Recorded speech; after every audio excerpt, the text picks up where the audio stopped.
ધોરણ 12ના વાલા વિદ્યાર્થી મિત્રો, Om group of school Rajula કુંભારિયાથી અજય શ્રીવાસ્તવ, બાયોલોજી શિક્ષક, ઓનલાઈન અભ્યાસમાં આપ સૌનું હાર્દિક સ્વાગત કરું છું.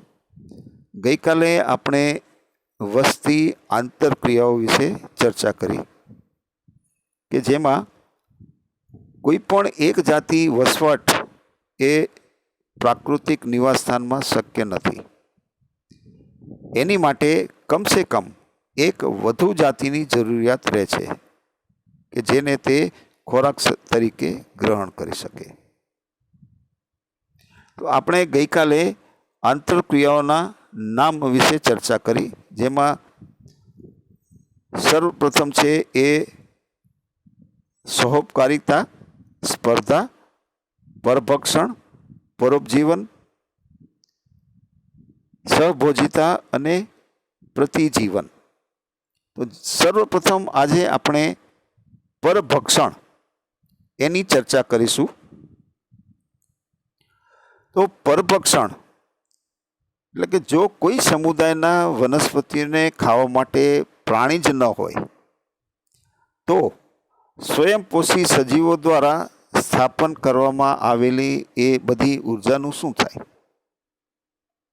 એટલે કે આપણે અહીં વનસ્પતિની વાત કરીએ છીએ કે જો વનસ્પતિને ખાવાવાળું જ કોઈ ન હોય તો એ વનસ્પતિએ પોતાના શરીરની અંદર સ્થાપન કરેલી એ ઉર્જાનું શું થાય?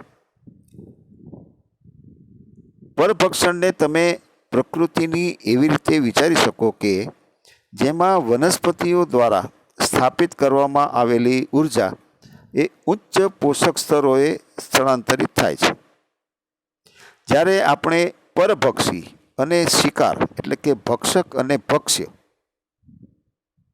એની ચર્ચા કરીએ છીએ ત્યારે કદાચ વાઘ અને હરણનું ઉદાહરણ સહેજે આપણા મગજમાં આવે, પરંતુ કોઈ પણ બીજને ખાનાર ચકલી પણ પરભક્ષીથી ઓછી નથી. તેમ છતાં વનસ્પતિઓને ખાવાવાળા પ્રાણીઓને તૃણાહારીઓના રૂપે અલગ રીતે વર્ગીકૃત કરવામાં આવે છે, પરંતુ તેઓ વ્યાપક પરિસ્થિતિ કે સંદર્ભમાં પરભક્ષીઓથી વધારે અલગ નથી. એટલે એ લોકોને પણ તૃણહારી પ્રાણીઓને એટલે કે શાકાહારીને પણ આપણે પરભક્ષી તરીકે ગણતરીમાં લઈ શકીએ, કારણ કે તે વનસ્પતિ ઉપર આધારિત છે કે વનસ્પતિનું ભક્ષણ કરે છે. પોષક સ્તરો સુધી ઉર્જા સ્થાનાંતરિત કરવા માટે સળંગ માર્ગ રચ્યા સિવાય પરભક્ષીઓ એક બીજી મહત્વપૂર્ણ ભૂમિકા પણ ભજવે છે. તેઓ શિકાર વસ્તીને નિયંત્રણમાં રાખે છે. આ જે પરભક્ષીઓ છે એ શિકાર વસ્તીને નિયંત્રણમાં રાખે છે, પરંતુ જો પરભક્ષીઓ ન હોય તો શિકાર જાતિઓની વસ્તી ગીચતા એટલે કે વસ્તી છે એ ખૂબ જ વધારે થઈ જાય કે જે નિવસન તંત્રમાં અસ્થિરતા ઊભી કરે. જ્યારે કોઈ ભૌગોલિક ક્ષેત્રમાં કેટલીક વિદેશી જાતિઓ લાવવામાં આવે છે તો તેઓ આક્રમિક થઈ જાય છે. એટલે ક્યારેક કોઈ જગ્યા પર કે કોઈ સ્થાને એ બહારથી લાવવામાં આવતી વનસ્પતિ એ વધારે આક્રમક એટલે બીજી વનસ્પતિઓ માટે નુકસાનદાયક થઈ જાય છે કે તેઓ વધારે આક્રમક થઈ જાય છે અને ઝડપથી ફેલાઈને પ્રસરી જાય છે. કે આ જે વિદેશી જાતિઓ છે એ ઝડપથી વિકાસ પામે છે, કારણ કે અતિક્રમણ પામેલ ભૂમિ કે જેમાં તેના કુદરતી પરભક્ષીઓ હોતા નથી. આ જે વિદેશી જાતિઓ બહારથી લાવી આપણે કોઈ પણ ભૌગોલિક ક્ષેત્રમાં એને ઉછેર કરીએ એ ઝડપથી ફેલાય છે અને તે આક્રમક બની બીજી વનસ્પતિઓને નુકસાન કરે છે. એ ઝડપથી શા માટે ફેલાય છે? તો એનું કારણ છે કે એ આ જે બહારથી વિદેશી જાતિ લાવી એની ઉપર કુદરતી પરભક્ષીઓ હોતા નથી, એનું કોઈ ભક્ષણ કરતા નથી. અહીં એક ઉદાહરણ આપ્યું છે કે 1920ની શરૂઆતમાં ઓસ્ટ્રેલિયામાંથી લાવવામાં આવેલ ફાફડાથોર ત્યાં લાખો હેક્ટર પ્રક્ષેત્રમાં ઝડપથી ફેલાઈને તબાહી મચાવેલી. એટલે આ ફાફડાથોરે ઓસ્ટ્રેલિયામાં ખૂબ ઝડપથી વધીને ત્યાં તબાહી મચાવેલી. છેવટે ફાફડાથોર ખાનાર પરભક્ષી ને તેના પ્રાકૃતિક આવાસ ઓસ્ટ્રેલિયામાં લાવવામાં આવ્યા. ત્યાર પછી જ આક્રમક ફાફડાથોરને નિયંત્રિત કરી શકાયા. એટલે આ ફાફડાથોરને ખાનાર એક પ્રકારનું ફૂદું છે કે તેને જ્યારે ઓસ્ટ્રેલિયા લાવવામાં આવ્યા ત્યારબાદ છે એ ફાફડાથોરને નિયંત્રિત કરી શકાયા. એ જ રીતે કૃષિ જંતુના નિયંત્રણમાં અપનાવવામાં આવેલ એક જૈવિક નિયંત્રણ પદ્ધતિ જેમાં શિકારની વસ્તીનું નિયમન કરવાની પરભક્ષીની ક્ષમતા પર આધારિત છે. એટલે કે ખેતરોમાં નિયંત્રિત કરવા માટે જૈવિક નિયંત્રણ પદ્ધતિ એ શિકાર વસ્તીનું નિયમન કરવા માટે પરભક્ષીની ક્ષમતા ઉપર આધારિત છે.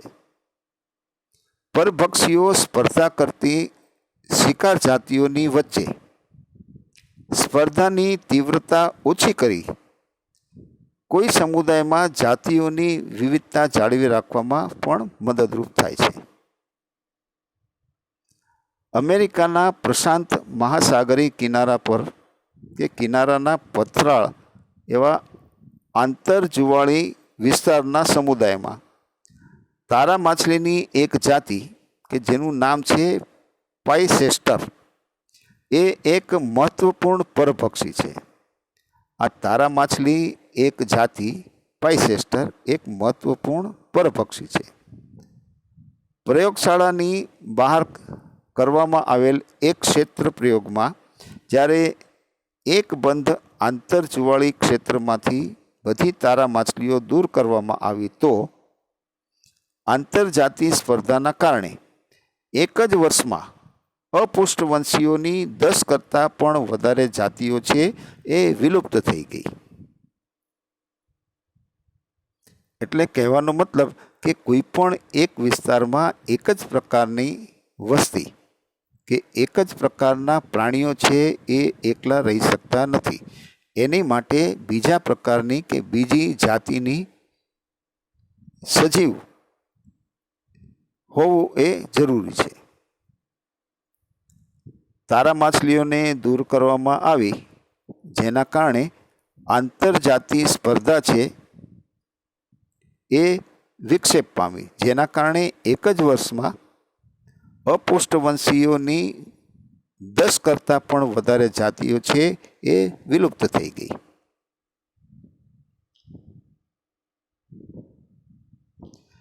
જો પરભક્ષી ખૂબ જ વધારે કાર્યદક્ષ હોય કે છે તથા તેના શિકારનું અતિશોષણ કરે છે ત્યારે બની શકે કે શિકાર છે એ વિલુપ્ત થઈ જાય અને ત્યારબાદ તેને અનુસરતા ખોરાકના અભાવથી એ પરભક્ષી પણ વિલુપ્ત થઈ જાય.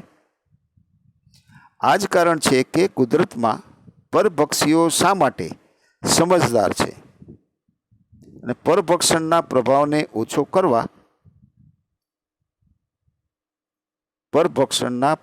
ઓછો કરવા માટે શિકારી જાતિઓએ એ વિવિધ સ્વરક્ષણ કેળવી લીધું છે.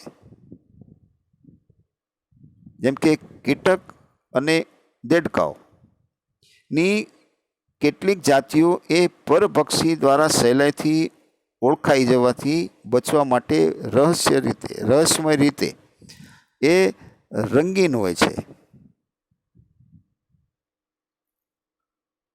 કીટકો અને દેડકાઓ પોતાનું સ્વરક્ષણ કરવા માટે એ પરભક્ષીથી સહેલાઈથી ઓળખાઈ ન જાય એટલા માટે તેઓ રંગીન હોય છે. એટલે કે તેઓએ કુદરતી રીતે પોતાના બચાવ માટે એ વિવિધ પ્રકારનું સ્વરક્ષણ કેળવી લીધું છે. કેટલીક શિકાર જાતિઓ એ ઝેરી હોય છે. કેટલીક શિકાર જાતિઓ એ ઝેરી હોય છે અને તેથી પરભક્ષીઓ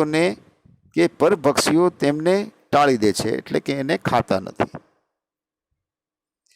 જેમ કે મોનાર્ક પતંગિયું તેના શરીરમાં એક વિશેષ પ્રકારનું રસાયણ ધરાવે છે કે જેના કારણે તે પોતાના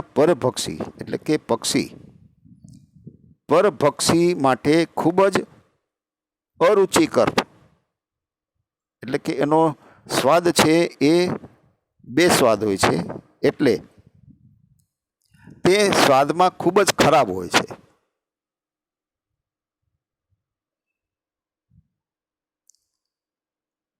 રસપ્રદ રીતે પતંગિયું આ રસાયણને પોતાની ઈયળ અવસ્થામાં ઝેરી નીંદણના આહાર દ્વારા મેળવે છે. આ પતંગિયાની અંદર જે ઝેરી અને સ્વાદમાં ખરાબ છે એ પોતે પતંગિયું છે એ પોતાની ઈયળ અવસ્થા દરમિયાન એ ઝેરી નીંદણના આહારમાંથી મેળવે છે, જેથી કરીને આ પતંગિયું એ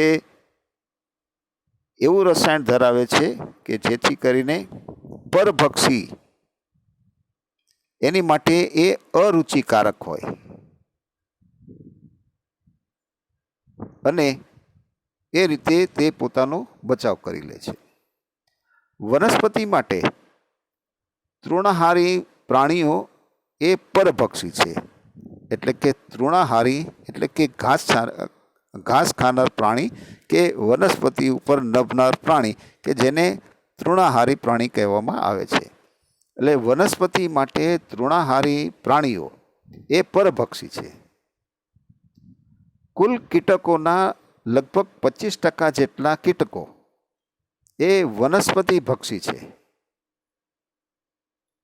એટલે તેઓ વનસ્પતિનો રસ કે વનસ્પતિઓના અન્ય ભાગને ખાઈ જાય છે, જેને આપણે કીટક વનસ્પતિ ભક્ષી કહેવામાં આવે છે. વનસ્પતિઓ માટે આ સમસ્યા ખાસ કરીને ગંભીર છે, કારણ કે તેઓ તેમના પરભક્ષીઓથી દૂર ભાગી શકતા નથી, કે જેમ કે પ્રાણી છે એ એવું કરી શકે છે. પ્રાણી છે એ પોતાના પરભક્ષીથી દૂર ભાગી શકે છે, જ્યારે વનસ્પતિ છે એના પરભક્ષ્યથી દૂર ભાગી શકતા નથી કે ભાગી શકતી નથી. જેથી કરીને વનસ્પતિઓએ તૃણાહારી સામે રક્ષણ મેળવવા માટે આશ્ચર્યજનક એવા વિવિધ બાહ્યાકાર કી અને રાસાયણિક સંરક્ષણ ક્રિયાવિધિ છે એ વિકસિત કરી લીધી છે. એટલે વનસ્પતિઓએ તૃણાહારી પ્રાણીઓ સામે પોતાની અંદર અને બહાર, જેમ કે બહાર એટલે કે બાહ્યાકાર કી દ્રષ્ટિએ અને રાસાયણિક એટલે કે અંદર સંરક્ષણ મેળવવા માટે કે સંરક્ષણ ક્રિયાવિધિ એ વિકસાવી લીધી છે. જેમ કે રક્ષણના સૌથી સામાન્ય બાહ્ય આકાર કી સાધન એટલે કે કાંટા છે એ વિકસાવી લીધા છે, જેમ કે બાવળ છે, થોર છે, બોરડી છે વગેરે. ઘણી વનસ્પતિઓ એ એવા રસાયણો ઉત્પન્ન કરે છે અને સંગ્રહ પણ કરે છે. જ્યારે તૃણાહારીઓ ખાય છે ત્યારે તેઓને તે બીમાર કરી દે છે. એટલે કેટલીક વનસ્પતિ એવી છે કે જેની અંદર એવા પ્રકારના રસાયણો છે એ ઉત્પન્ન થાય છે અને સંગ્રહ પામે છે. જ્યારે તૃણાહારી આ વનસ્પતિને ખાય છે ત્યારે તેઓ બીમાર પડી જાય છે. આહાર કે પાચનને અવરોધે છે. તેમના પ્રજનનને પણ ભંગ કરે છે અને ક્યારેક તેમને મારી પણ નાખે છે. તમે ખેડાણ લાયક ન હોય એવા ખેતરો કે જેને આપણે વેરાન ક્ષેત્ર કહીએ, એમાં ઉગતી નીંદણ સ્વરૂપે ઉગેલા આંકડો જોયા હશે. વેરાન પ્રદેશમાં કે જ્યાં આગળ ખેડાણ ન થતું હોય એવા ખેતરોમાં કે એની આજુબાજુ આંકડો છે એ ઉગી આવે છે. અને આ જે આંકડો છે એ અતિ ઝેરી હૃદયને ઉત્તેજિત કરતું એવું એક રસાયણ કે જેને ગ્લાયકોસાઇડ્સ કહેવામાં આવે છે, એ રસાયણ છે એ ઉત્પન્ન કરે છે. એટલે આંકડાની અંદર હૃદયને ઉત્તેજિત કરતું ગ્લાયકોસાઇડ રસાયણ જોવા મળે છે. અને આ રસાયણ કે જેના કારણે તમે ક્યારેય કોઈ પણ ચરતા પશુ કે બકરી આ વનસ્પતિને ચરતી નહીં જોઈએ. એટલે કોઈ પણ ચરતું પ્રાણી, એટલે બકરી હોય કે ગાય હોય કે ભેંસ હોય, એ ક્યારેય આંકડો નહીં ખાય. અને જો ખાય તો એને ઝેરી અસર છે એ એના હૃદયને ઉત્તેજિત કરે અને ક્યારેક ક્યારેક છે એ એને મારી પણ નાખે. રાસાયણિક પદાર્થોની વ્યાપક વિવિધતા જે આપણે વનસ્પતિઓમાંથી વ્યાપારિક ધોરણે નિષ્કર્ષિત કરીએ છીએ અથવા તો એમાંથી મેળવીએ છીએ. રાસાયણિક પદાર્થોની વ્યાપક વિવિધતા એટલે કે વનસ્પતિની અંદર જુદા જુદા પ્રકારના રાસાયણિક પદાર્થો છે એ મળી આવે છે અને વ્યાપારિક ધોરણે તેને મેળવવામાં આવે છે કે વનસ્પતિમાંથી કાઢવામાં આવે છે. તો અહીં ઉદાહરણ આપેલા છે કે કયા કયા રસાયણો છે એ વનસ્પતિમાંથી મેળવવામાં આવે છે વ્યાપારિક ધોરણ માટે કે વ્યાપાર માટે. તો નિકોટીન, કેફીન, ક્વિનાઇન, સ્ટ્રિક્નાઇન, ઓપિયમ વગેરે આ બધા રસાયણો છે કે જે જુદી જુદી વનસ્પતિઓમાંથી વ્યાપારિક કે વ્યાપાર કરવા માટે રસાયણ છે એ મેળવવામાં આવે છે. તેઓ વનસ્પતિઓ દ્વારા ઉત્પન્ન થાય છે. વાસ્તવમાં આ રસાયણો એ ચરતા પ્રાણીઓથી બચવા માટેનું એક વનસ્પતિ દ્વારા ઉત્પન્ન કરેલું સ્વરક્ષણ છે.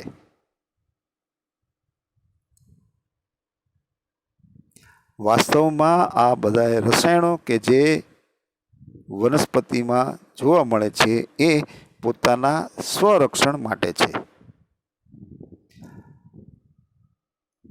આ હતું એ આપણે જોયું કે પરભક્ષણ. હવે આગળ આપણે સ્પર્ધા એની ચર્ચા કરીએ કે જ્યારે ડાર્વિને પ્રકૃતિમાં અસ્તિત્વ માટે જીવન સંઘર્ષ અને યોગ્યતમની ચિરંજીવિતા વિશે કહ્યું ત્યારે તેમણે નક્કી કર્યું હતું કે કાર્બનિક ઉદ્વિકાસ કે જેમાં આંતરજાતિ હરીફાઈ એક શક્તિશાળી બળ છે. આંતરજાતિ હરીફાઈ એ એક શક્તિશાળી બળ છે. સામાન્ય રીતે એ માનવામાં આવે છે કે સ્પર્ધા ત્યારે જ થાય છે જ્યારે નજીકની સંબંધિત જાતિઓ એક જ સરખા સ્ત્રોત માટે હરીફાઈ કરે છે. જે સ્ત્રોત છે એ મર્યાદિત છે, પરંતુ તે સંપૂર્ણપણે સાચું નથી. તો પહેલી વાત એ છે કે સંબંધિત ન હોય તેવી જાતિઓ પણ એક જ સરખા સ્ત્રોત માટે સ્પર્ધા કરી શકે છે.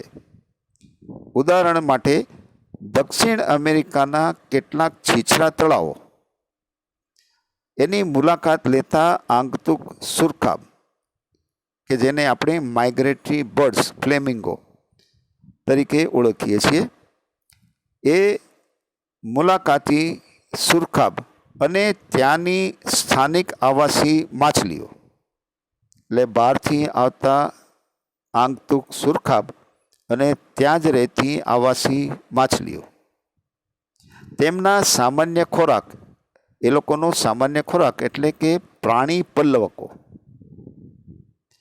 એ માટે તળાવમાં સ્પર્ધા કરે છે.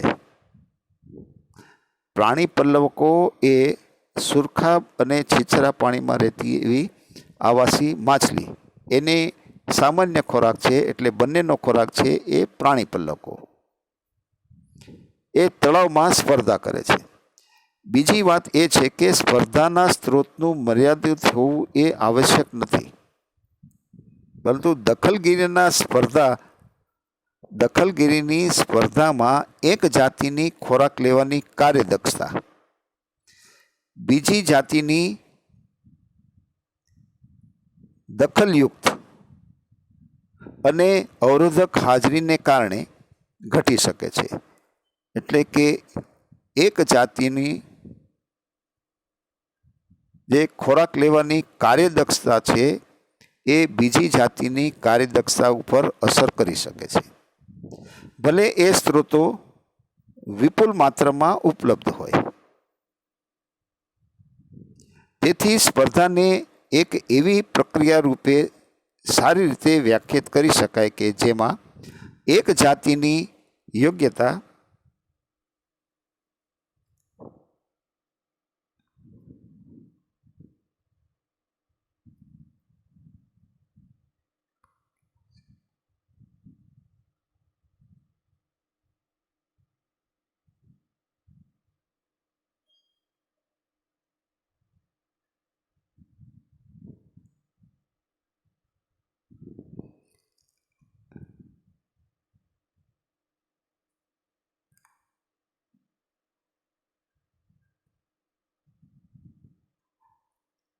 જેમાં એક જાતિની યોગ્યતા બીજી જાતિની હાજરીમાં નોંધપાત્ર રીતે ઘટી જાય છે. પ્રયોગશાળામાં કરવામાં આવેલ પ્રયોગોમાં તેની સરખામણીનું સરળતાથી નિર્દેશન કરી શકાય છે. જેવું કે ગોસે અને બીજા પ્રયોગાત્મક પરિસ્થિતિવિદોએ કહ્યું કે જ્યારે સ્ત્રોતો મર્યાદિત હોય તો સ્પર્ધાત્મક રીતે ઉત્તમ જાતિઓ છેવટે બીજી જાતિઓને દૂર કરી દેશે. એટલે એક શક્તિશાળી હોય અને બીજા જે નબળું હોય એને દૂર કરી દેશે. પરંતુ કુદરતમાં આ પ્રકારના સ્પર્ધાત્મક બહિષ્કાર માટેના પુરાવા હંમેશા નિર્ણાયક હોતા નથી. કેટલાક કિસ્સાઓમાં ઠોસ અને સ્વીકાર્ય પરિસ્થિતિજન્ય સંયોગિક પુરાવા પણ મળે છે. ગેલાપાગોસ બરફના ટાપુમાં એમ્બિંગડન કાચબો, ગેલાપાગોસ બરફના ટાપુમાં એમ્બિંગડન કાચબો ત્યાં બકરીઓ લાવ્યા બાદ એક જ દાયકામાં વિલુપ્ત થઈ ગયો. દેખીતી રીતે બકરીઓની મહત્તમ ચરણ દક્ષતા એના કારણે જ કાચબો છે એ વિલુપ્ત થઈ ગયો, કારણ કે બકરીઓને ચરવાની શક્તિ કે એની કાર્યદક્ષતા કે ચરણ દક્ષતા વધારે હોય. પ્રકૃતિમાં સ્પર્ધા થવાનો બીજો પુરાવો સ્પર્ધાત્મક મુક્તિ છે.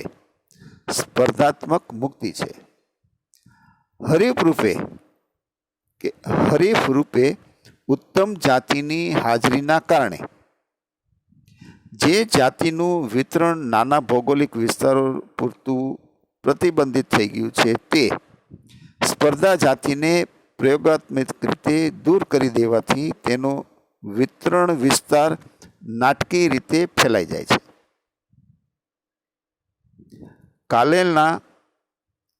કાનેલના લાવણ્યમયી ક્ષેત્ર પ્રયોગો એ દર્શાવે છે કે સ્કોટલેન્ડના પથરાળ સમુદ્ર તટ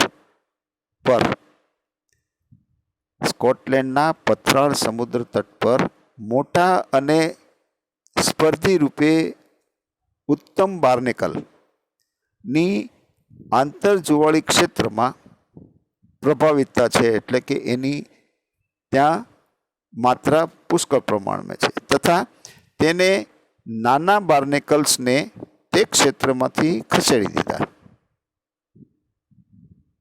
સામાન્ય રીતે માંસાહારીઓ કરતાં તૃણાહારીઓ અને વનસ્પતિઓ હરીફાઈ દ્વારા વધુ પ્રતિકૂળ રીતે અસરકારક જણાય છે.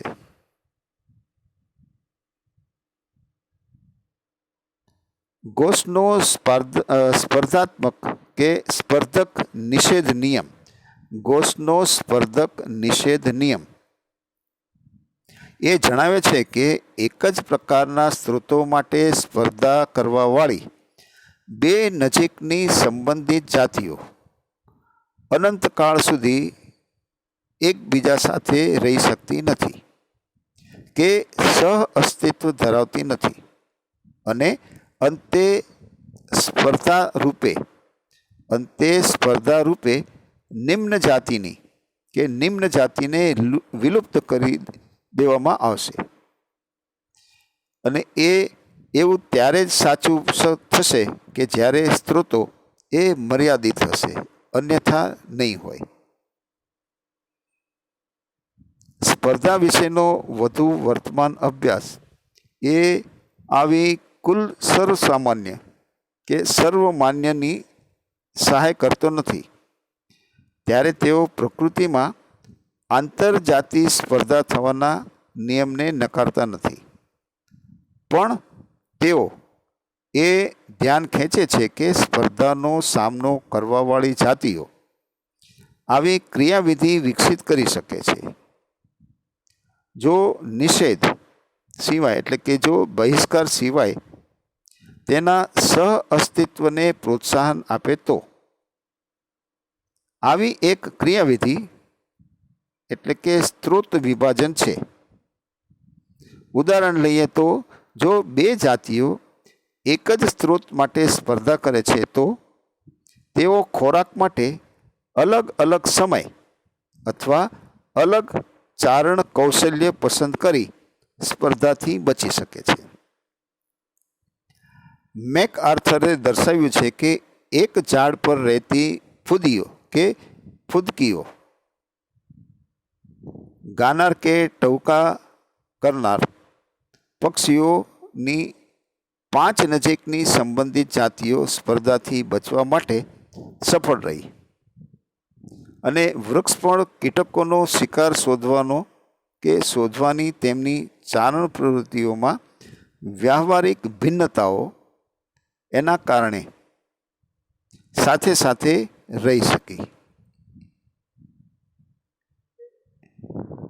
તો આ આપણે સ્પર્ધા કે જે બે વિભિન્ન જાતિઓ વચ્ચે જોવા મળતી સ્પર્ધા એની ચર્ચા કરી.